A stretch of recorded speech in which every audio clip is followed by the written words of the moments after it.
And welcome to my channel blog on with Saurabh Sharma. कैसे हो दोस्तों आप लोग? आशा करता हूँ एकदम स्वस्थ और मस्त रहेंगे। आज मैं आया हूँ मेरे लोखंडवाला एरिया के एक सत्संग में। एंड ये जो सत्संग होने वाला है इधर जनवरी 3 से लेके जनवरी 10 तारीख तक होने वाला है। एंड इसका टाइमिंग होने वाला है आफ्टरनून 3 o'clock से 7 o'clock तक राम कथा होने वाली है।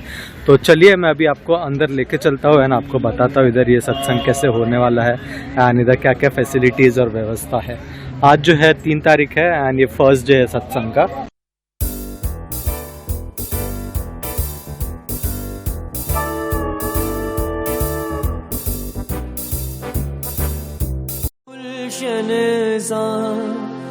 मेरे सरकार आए हैं, सजा दो घर को गुलशन सा। मेरे सरकार आए हैं, मेरे सरकार आए हैं, मेरे सरकार आए हैं, मेरे सरकार आए हैं, मेरे सरकार आए हैं, मेरे सरकार आए हैं। लगे कुटिया भी दुल्हन सी, लगे कुटिया भी दुल्हन सी। मेरे सरकार आए हैं, सजा दो घर को गुलशन सा। मेरे सरकार आए हैं।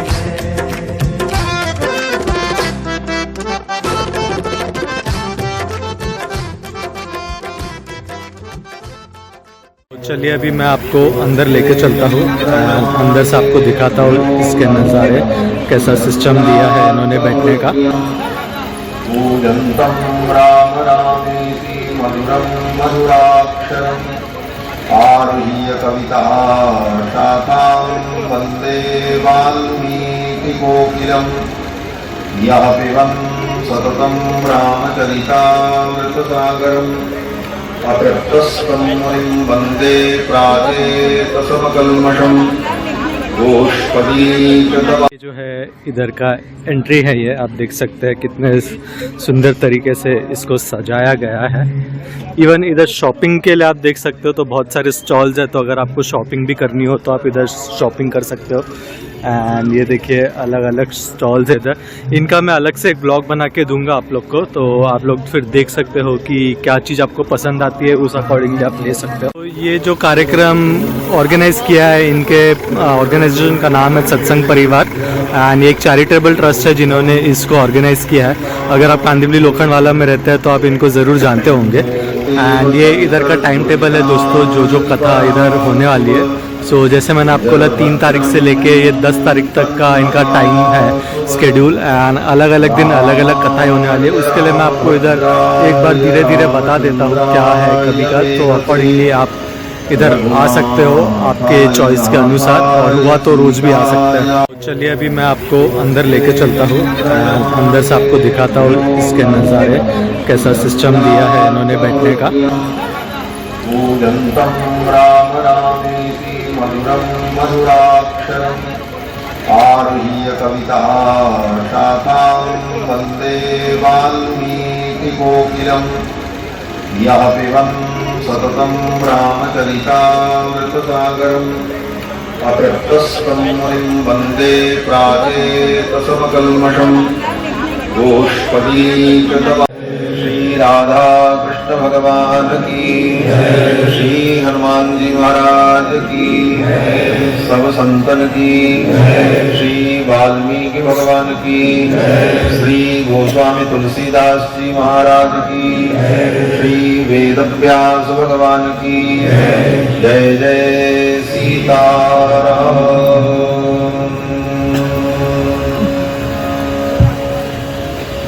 रघुवंश भूषण श्री रघुनंदन के मंगलमय पावन चरित्र का हम सभी लोग अपनी गति और मति के अनुकूल श्रवण लाभ प्राप्त करें, उसके पूर्व कथा की मर्यादा के अनुकूल भगवान के मंगलमय पवित्र नाम का श्रद्धा भक्ति के साथ संकीर्तन कर लें।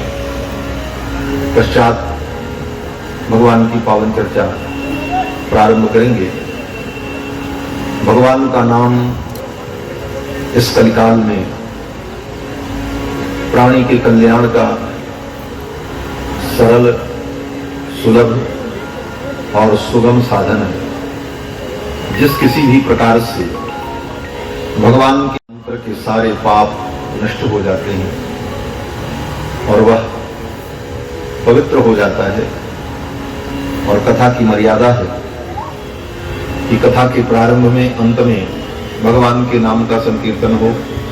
तो आइए श्रद्धा भक्ति के साथ भगवान नाम संकीर्तन कर लें।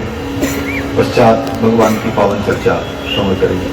श्री राम जय राम जय राम, श्री राम जय राम जय राम, श्री राम जय राम,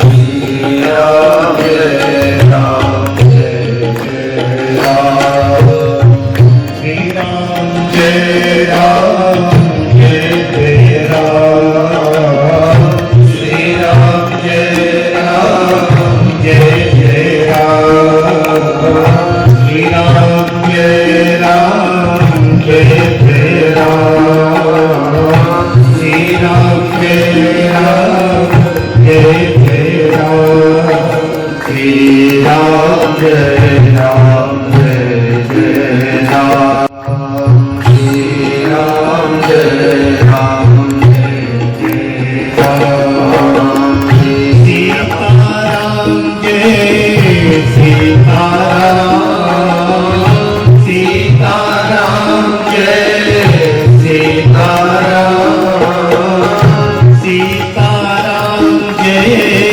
सीताराम, सीताराम जय सीताराम, श्री राम जय राम जय राम, श्री राम जय राम जय राम,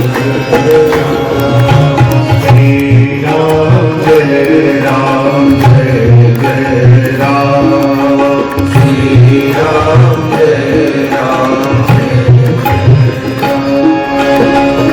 जय रघुनंदन जय सिया राम, जय रघुनंदन जय सिया राम, जय रघुनंदन जय सिया राम, जय रघुनंदन जय सिया राम, जानकी वल्लभ सीताराम, जानकी वल्लभ सीताराम, जानकी वल्लभ सीताराम, जानकी वल्लभ सीताराम, श्री राम जय राम जय राम, श्री राम जय राम जय राम,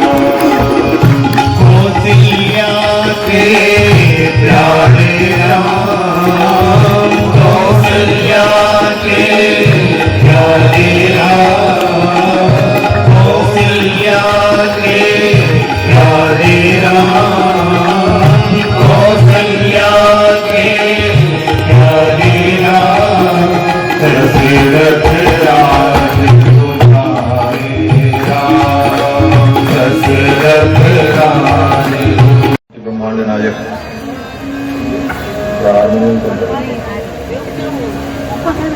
परमाध्यक्ष अनंत कोटि ब्रह्मांड नायक सर्वेश्वरेश्वर पुराण पुरुषोत्तम कौशल्यानंद वर्धन भगवान श्री रघुनंदन भगवान की कथा के सुरसिक श्रोता अनंत बलवंत आंजनेय श्री हनुमंत लाल जी महाराज, जिनकी भावमयी उपस्थिति भगवान की कथा में सर्वदा सर्वत्र विद्यमान रहती है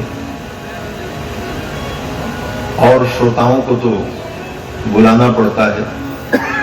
सुविधा देनी पड़ती है, थोड़ा आओ मदद भी करनी पड़ती है, लेकिन हनुमान जी महाराज तो हर कथा में बिना बुलाए आ जाते हैं। यत्र यत्र रघुनाथ कीर्तनम तत्र तत्र कृतमस्तकांजलि वाष्प वारि परिपूर्ण लोचनम मारुतिम नमत राक्षसांतकम। ऐसे श्री आंजनेय हनुमंत लाल जी महाराज इस श्री राम कथा महोत्सव के मुख्य यजमान श्री पुरुषोत्तम केजरीवाल जी सपत्नी सपरिवार सत्संग परिवार के इस समिति के संस्थापक श्री चंद्रशेखर अग्रवाल जी, वर्तमान अध्यक्ष मनोज अग्रवाल जी, महामंत्री प्रदीप अग्रवाल जी, हमारे परम स्नेही श्री जिस किसी भी देहधारी को, केवल मनुष्य ही नहीं, पशु पक्षी कीट पतंग समस्त प्राणियों, जेन केन प्रकारेण जस्य कस्यापि देहि नाम संतोषम जनयेद राम। हे राम, अगर मेरे द्वारा जिस किसी भी प्रकार से जिस किसी प्राणी को संतोष हो, उसे सुख मिले, हमारे द्वारा उसका उपकार हो जाए, तो तदेव हरि पूजनम, वही भगवान की पूजा है। परोपकार परहित ही भगवान की पूजा है। और परहित परोपकार किया किसका जाता है? बोले स्व के अतिरिक्त जो है वो सब पर है, अपने अतिरिक्त संपूर्ण सृष्टि पर, और पर का हित परहित, अपने अतिरिक्त जो कुछ है सब भगवान का ही स्वरूप है, ये भावना करके परहित के कार्य में लगे रहना, यही भगवान की सबसे बड़ी भक्ति है। और ये विश्व ही भगवान का रूप है। कहा गया है, जहां पर भगवान की पूजा की विधि बताई गई शास्त्रों में, वहां पर सर्वोत्तम विधि यही कही गई है कि जो सर्वत्र संपूर्ण सृष्टि में भगवान को देखे और उनका दर्शन करे, वही उत्तम भक्त है। मूर्ति मात्र में भगवान को देखने वाला प्राकृत भक्त की कोटि में आता है, जिसे मूर्ति में केवल भगवान दिखते हैं और मूर्ति में ही भगवान की पूजा करके संतुष्ट हो जाता है, वह प्राकृत भक्त है। प्राकृत का मतलब अभी प्रारंभिक भक्त है। और उत्तम स्थिति क्या है? उत्तम स्थिति यह है कि यत्किंच भूतम प्रणमेद अनन्यः। यत्किंच भूतम, यत्किंचित भूत में, सृष्टि में जो कुछ विद्यमान है, सब में भगवत दृष्टि हो जाए, यही अनन्य भक्त का स्वरूप है। यत्किंच भूतम प्रणमेद अनन्यः। और इसी बात को गोस्वामी जी महाराज कहते हैं, सो अनन्य जाके असमति न टरे हनुमंत, मैं सेवक सचराचर रूप स्वामी भगवंत। ये सचराचर संपूर्ण सृष्टि ही भगवान का रूप है, या भावना दृढ़ हो जाए, वही अनन्य भक्त है भगवान का।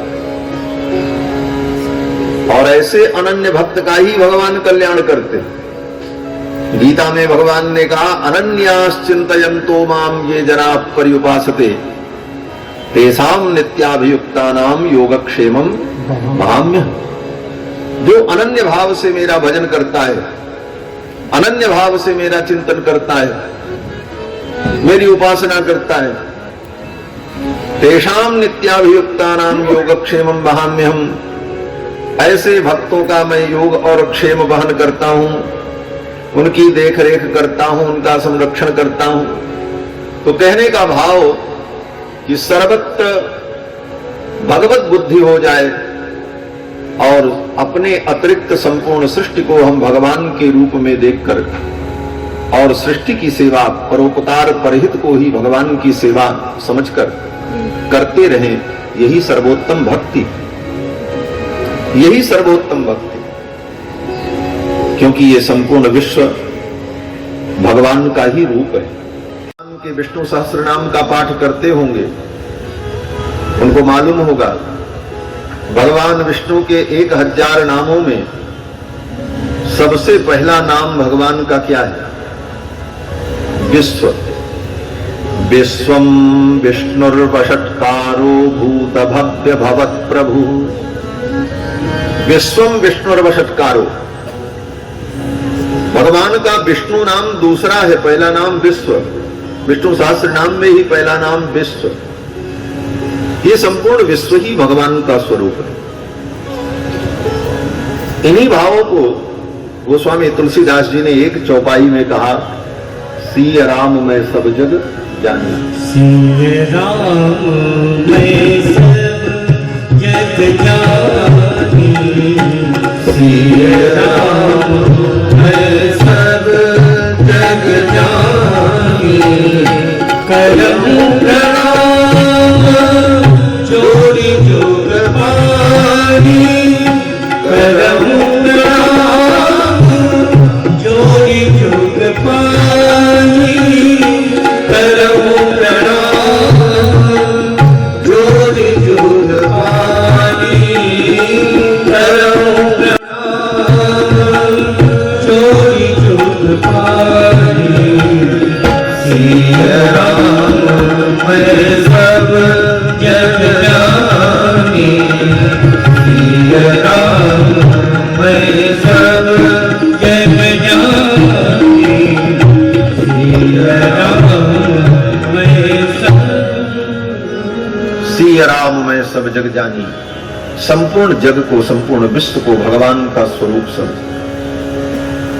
और यह एक दिन में नहीं होता, धीरे धीरे होता। सेवा करते करते, भगवान का भजन करते करते, सात्विक जीवन व्यतीत करते करते धीरे धीरे ऐसी स्थिति आती है कि समय आने पर संपूर्ण विश्व ही परमात्मा के रूप में दिखने लगता है। निज प्रभु मैं देखहीं जगत के हिसन करहीं विरोध। संपूर्ण सृष्टि ही निज प्रभु में परमात्मा में दिखने लगती है। सत्संग परिवार के सभी उन जुड़े हुए भक्तों को मैं साधुवाद देता हूं। तो उन्हें भोजन करा दो और ये सोचो कि आप गाय भैंस को वेदांत पढ़ा दो, बोले नहीं पढ़ सकते। उसकी आत्मा का पोषण करने के लिए उसे ज्ञान का आहार दो, बोले गाय भैंस ज्ञान थोड़ी ग्रहण कर पाएंगे। ज्ञान ग्रहण की क्षमता केवल मानव योनि में। इसीलिए मानव योनि में शरीर के पोषण के साथ साथ आत्मा के पोषण पर भी विचार करना चाहिए। यह भी एक परहित है। शरीर के पोषण के साथ साथ आत्मा का पोषण ज्ञान विज्ञान के द्वारा, भक्ति के द्वारा, तत्व ज्ञान के द्वारा हो, यह मानव जीवन का परम लक्ष्य है और इसी में मानव जीवन की सार्थकता है। और केवल शरीर पोषण तक ही हम मानव जीवन में रह गए, आत्मा का पोषण नहीं किया तो ये आत्मा कमजोर हो जाएगी और कमजोर आत्मा को भगवान नहीं मिलते। वेदांत में कहा गया कि नायमात्मा बलहीनेन लभ्यः, नायमात्मा बलहीनेन लभ्यः। ये आत्मा बलहीन को नहीं मिलती, बलहीन को भगवान की प्राप्ति नहीं होती, भगवत तत्व का ज्ञान नहीं हो पाता। तो क्या किसी पहलवान को भगवान मिलेंगे? बलहीन को नहीं मिलेंगे। तो कहते हैं बलहीन से तात्पर्य आत्मा के बल को लेकर। आत्मा अगर कमजोर हो गई, आत्मा ज्ञान विज्ञान के आहार से वंचित रह गई, तो वह आत्मा कमजोर आत्मा, कुपोषण की शिकार आत्मा भगवान के पादारविंद तक पहुंचने में समर्थ नहीं हो पाती। इसलिए इस परहित में शरीर के पोषण के साथ साथ आत्मा के पोषण का भी कार्य परहित का ही एक कार्य है। और सत्संग परिवार के द्वारा समय समय पर यह दिव्य कथा का आयोजन, ज्ञान विज्ञान का विस्तार जो होता है, यह भी परहित है। भगवान श्री राम की पावन कथा लोक मंगल करनी, लोक मंगलकारिणी, ये भगवान की पावन कथा हमको कलिकाल के दोष से मुक्त करती है, कलिमल से रहित करती है। और इस कथा को सर्वप्रथम इस धरामंडल पर देवर्षि नारद ने आकर के सुनाया महर्षि वाल्मीकि को, और महर्षि वाल्मीकि ने 24,000 श्लोकों में भगवान श्री राम के पावन चरित्र को निबद्ध किया। और फिर वाल्मीकि जी के काव्य लेकर आगामी 7 दिनों तक हम सभी लोग राम कथा का चिंतन करेंगे। पिछली बार श्रीमद् वाल्मीकि रामायण को आधार मानकर वाल्मीकि रामायण जी की दृष्टि से राम कथा का हम सभी लोगों ने 9 दिन चिंतन किया था। इस बार सबकी इच्छा थी श्रीमद् रामचरितमानस को केंद्र में रखकर भगवान श्री राम की कथा का अनुभव चिंतन हम सभी लोग करें। तो पहले मैं ये बता दूं कि श्री वाल्मीकि जी ही गोस्वामी तुलसीदास जी, वाल्मीकि जी में और गोस्वामी तुलसीदास जी में कोई अंतर नहीं। कलयुग के कुटिल प्राणियों का कल्याण करने के लिए ही वाल्मीकि जी गोस्वामी तुलसीदास जी के रूप में इस कलयुग में प्रकट हुए। प्रमाण श्री गोस्वामी नाभादास जी महाराज ने श्री भक्तमाल ग्रंथ की रचना की, जिस ग्रंथ में भक्तों के चरित्र का वर्णन किया है गोस्वामी श्री नाभादास जी महाराज ने। सतयुग से लेकर उनके काल पर्यंत जो प्रमुख प्रमुख भक्त थे उन समस्त भक्तों की चर्चा की। भक्तमाल ग्रंथ में भगवान के भक्तों का चरित्र वर्णन किया। तो भक्तमालकार ने भक्तों के चरित्र की माला बनाई, इसलिए ग्रंथ का नाम है भक्तमाल, भक्तों की माला। एक एक भक्त ही एक एक मन का है। जैसे माला में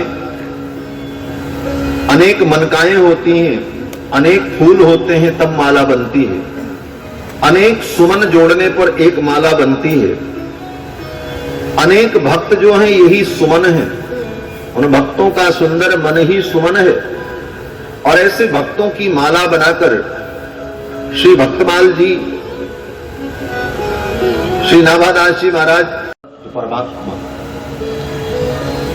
जिस परम तत्व का वेदों में वर्णन है, जिस परम तत्व को विद्वानों ने अनेक अनेक रूपों में कहा है, एकम सद्विप्रा बहुधा वदंती, जिस एक उस परम तत्व को विविध रूपों में ऋषि मुनियों ने अपने अपने शब्दों में गाया और कहा है, वही राम है। भगवान श्री राम ही वेदांत के तत्व हैं। वाल्मीकि जी लिखते हैं, वेद वेद्ये परे पुंस जाते दशरथा। वाल्मीकि जी के विषय में, उनकी महिमा में ये जो श्लोक कहा जाता है, वेद वेद्ये परे पुंस जाते दशरथात्मजे, वेद प्राचेद सादासीत साक्षात रामायणात्मना। वेद वेद्य परमात्मा श्री राम के रूप में जब प्रकट हुए तो चारों वेद ही रामायण के रूप में प्रकट हुए भगवान का गुणगान करने के लिए। तो भगवान श्री राम ही वेद वेद्य परम तत्व है। वेदांत में जिस ब्रह्म की जिज्ञासा की गई, अथा तो ब्रह्म जिज्ञासा, वही ब्रह्म। वेदांत में जो जिज्ञास्य तत्व है, वही तत्व भगवान श्री राम। अब उन राम से हमारा मानस जुड़ जाए, हमारा मन, हमारा चित्त उन राम से जुड़ जाए। इस मानस को, अपने मन को राम से हम कैसे जोड़ें? क्योंकि उन्हीं से जुड़ करके ही तो कल्याण हो। भगवान श्री राम से, प्रभु से हम अलग हुए, इसीलिए तो दुखी हैं। उनसे हम जुड़ जाएं, इसी का नाम योग है। योग क्या है? योग की हमारे यहां बड़ी चर्चा होती है, गीता में योग का वर्णन है। योग के विषय पर पतंजलि ने अलग से ही एक दर्शन ही योग दर्शन दिया है समाज को। हमारे वैष्णव भक्ति में भी भक्ति योग की हम चर्चा करते हैं। तो योग क्या है? योग का मतलब भगवान से जुड़ना। योग का मतलब केवल कसरत और व्यायाम करना नहीं। लोग उसी को योग समझते हैं कि सवेरे उठ करके हम योगा कर रहे हैं। योगा क्या होता है? योगा तो कोई शब्द ही नहीं है, योग शब्द है। योग माने जुड़ना। युजिर योगे धातु है, तो योग माने जुड़ना। तो भगवान से हमारा, तो उन्हें भोजन करा दो और ये सोचो कि आप गाय भैंस को वेदांत पढ़ा दो, बोले नहीं पढ़ सकते। उसकी आत्मा का पोषण करने के लिए उसको ज्ञान का आहार दो, बोले गाय भैंस ज्ञान थोड़ी ग्रहण कर पाएंगे। ज्ञान ग्रहण की क्षमता केवल मानव योनि में। इसीलिए मानव योनि में शरीर के पोषण के साथ साथ आत्मा के पोषण पर भी विचार करना चाहिए।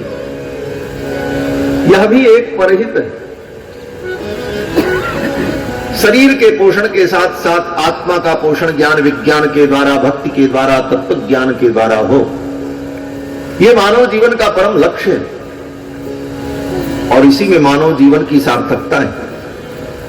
और केवल शरीर पोषण तक ही हम मानव जीवन में रह गए, आत्मा का पोषण नहीं किया, तो ये आत्मा कमजोर हो जाएगी और कमजोर आत्मा को भगवान नहीं मिलते। वेदांत में कहा गया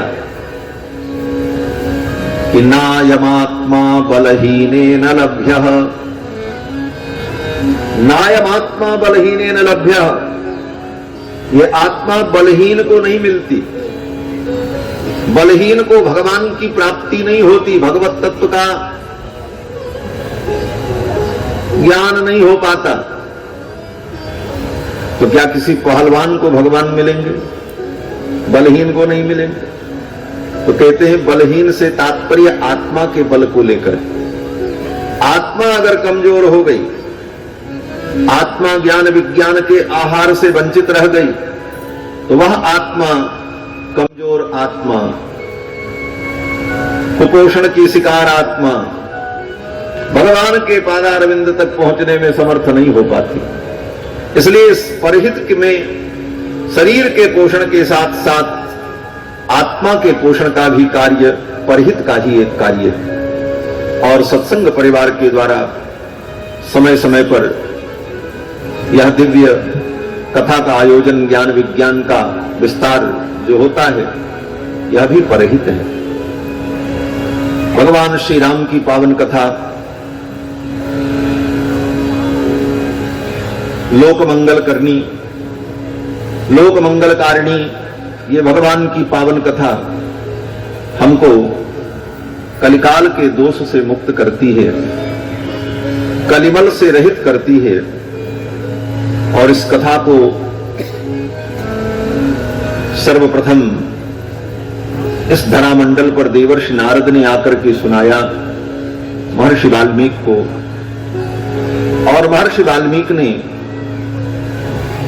24,000 श्लोकों में भगवान श्री राम के पावन चरित्र को निबद्ध किया। और फिर वाल्मीकि जी के काव्य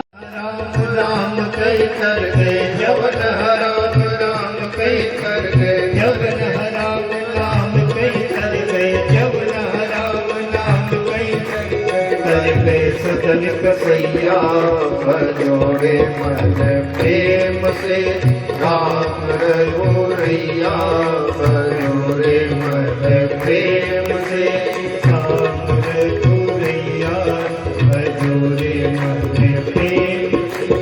झूठे तेरी से सबरी तर गई बिछा पुरानी चढ़ैया, झूठे तेरे से सबरी कर गई बिछा पुरानी चढ़ैया, झूठे तेरे तर गई बिछा पुरानी चटैया से सबरी तर गई बिछा पुरानी चटैया चंदन चढ़ा के खूब जा तर गई चंदन चढ़ा के खूब जा अरे चंदन चढ़ा के खूब जा तर गई चंदन चढ़ा के खूब जा तर गई केवट चढ़ा के मैया बजोरे मन प्रेम से राम रघुरैया बजोरे। सीतारामचंद्र भगवान की जय। जय जय सीताराम जय। श्री गोस्वामी जी ने नाम की महिमा का वर्णन किया। भगवान का नाम जप करके बड़े बड़े पापियों का उद्धार हो गया। अगर भगवान से भी कोई पूछे कि आपके नाम की महिमा क्या है, यद्यपि ये नाम भगवान का ही है, लेकिन भगवान भी नहीं बता सकते कि मेरे नाम की महिमा क्या है और कितनी है। कहूं कहां लगी नाम बढ़ाई और राम न सकई नाम गुण गाई। स्वयं भगवान भी अपने नाम का गुण नहीं बता सकते। एक महात्मा बड़ी सुंदर कथा सुनाते थे। एक बार कोई व्यक्ति था, वो भगवान का नाम कभी लेता नहीं था। उसके माता पिता तो भगवान के परम भक्त, लेकिन वो बेटा भगवान का नाम न ले। एक दिन गुरुजी आए तो घर के माता पिता ने, बड़े लोगों ने गुरुजी से कहा, गुरुजी आपकी कृपा से सब कुछ तो ठीक है, लेकिन ये बेटा बड़ा नास्तिक है, ये भगवान का नाम कभी लेता नहीं, इसे आप सुधार दो। तो गुरुजी ने कहा कुछ दिन के लिए मेरे साथ भेज दो तो सुधर जाएगा। घर वालों ने कहा ठीक है। गुरुजी ने कहा चलो मेरे साथ कुछ दिन मेरे साथ रहो। उस बच्चे ने कहा गुरुजी साथ में तो आपके रहेंगे, लेकिन ये पूजा पाठ और हम कुछ नहीं करेंगे। और आप कहोगे ये जब तक करो ये सब कुछ हमसे होगा नहीं, तो खाएंगे और सोएंगे केवल बस, तो खाएंगे। गुरुजी ने कहा कोई बात नहीं, तुम खाना सोना लेकिन साथ में रहना। और महात्माओं के साथ ऐसे भी खाने के लिए कोई कमी नहीं होती महाराज, खूब लोग खिलाते पिलाते, अच्छी से अच्छी चीज। अब तो गुरुजी के साथ रहने लगा, खूब बढ़िया बढ़िया माल ताल मिले, खाने के लिए कोई कमी नहीं, उसको भी मजा आता। और गुरुजी कुछ बोलते भी नहीं थे, चाहे वो 8 बजे तक सोए चाहे 9 बजे तक सोए। जब मन करे तब वो सो करके उठे, जब मन करे भोजन करे। सब प्रकार की छूट और सुविधा थी। उसका भी मन लगा, खूब आनंद से रहने लगा। एक दिन गुरुजी कहीं जा रहे थे, रास्ते में साथ में वो भी था। एकांत पाकर के गुरुजी ने कहा देखो बेटा, इतने दिनों से तुम साथ में हो, मेरी एक बात मानोगे? चेले ने कहा क्या करना है गुरुजी बताइए। तो थोड़ा कम करो, बहुत झमझम करता हुआ। तो गुरुजी ने कहा एक बार तुम राम कह दो बस। उस चेले ने कहा ये तो कदापि नहीं हो सकता।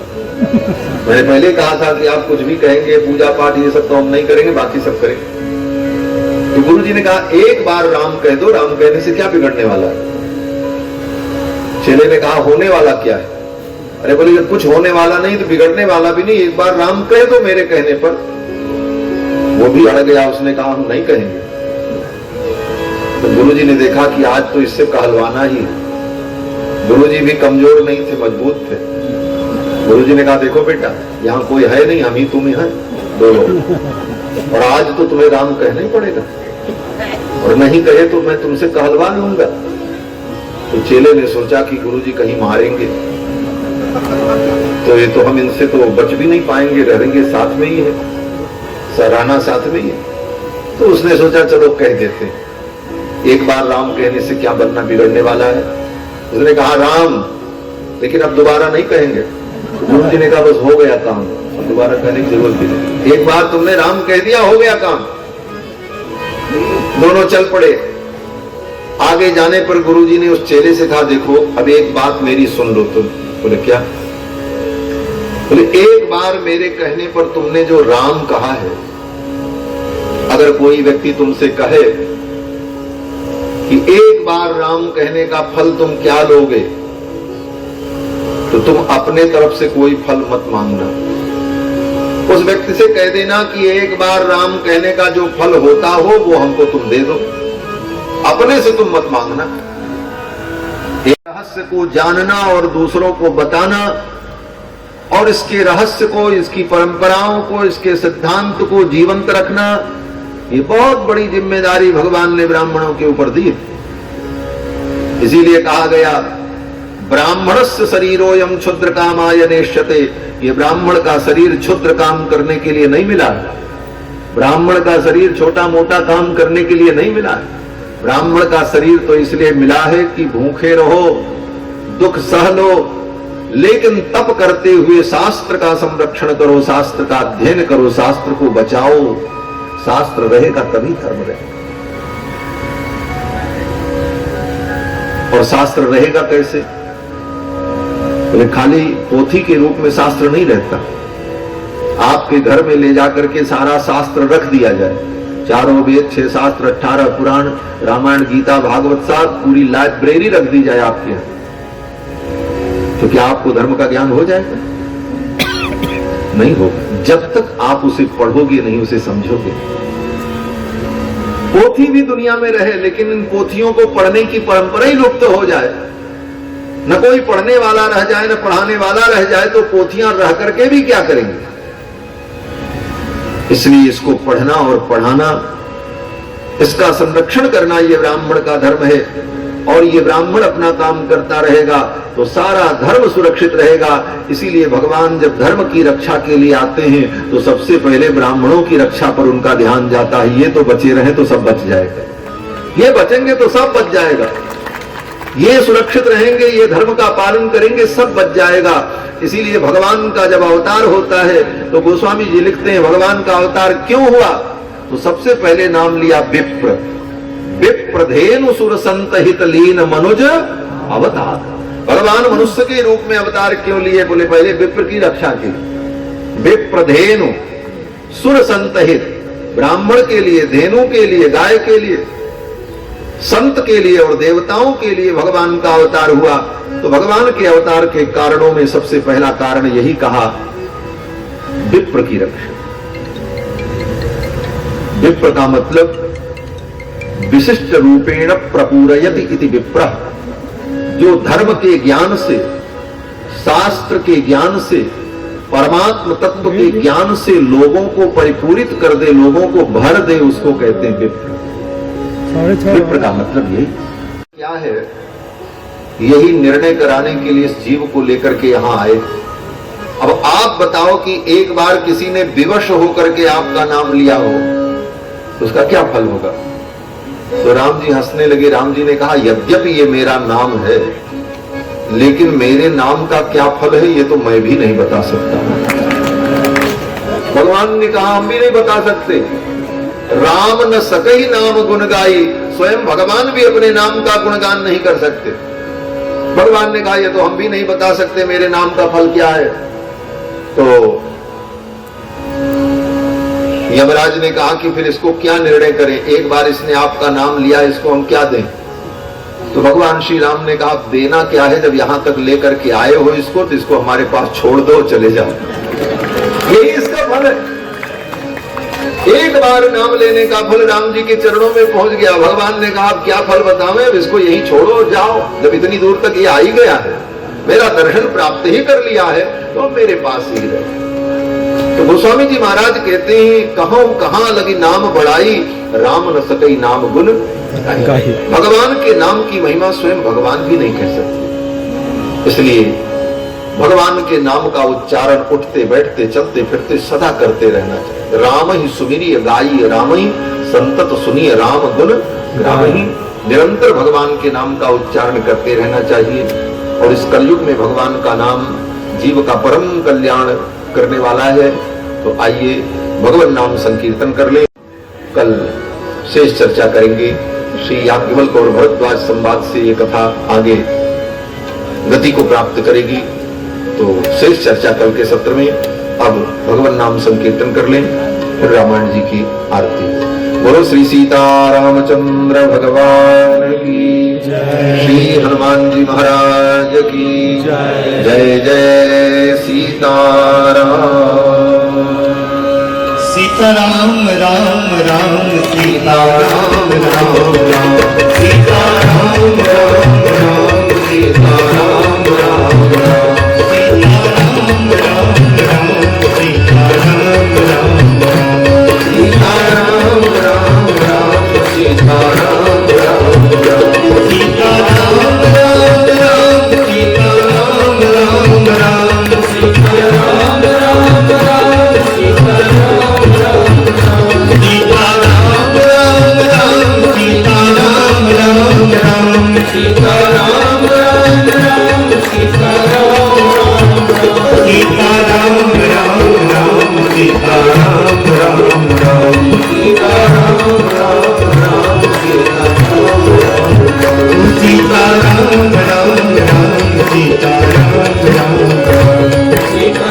राम राम सीताराम सीताराम राम राम सीताराम राम राम सीताराम राम राम सीताराम राम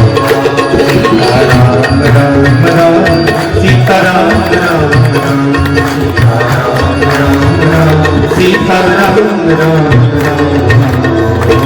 श्री सीतारामचंद्र की जय। जय जय श्री राम।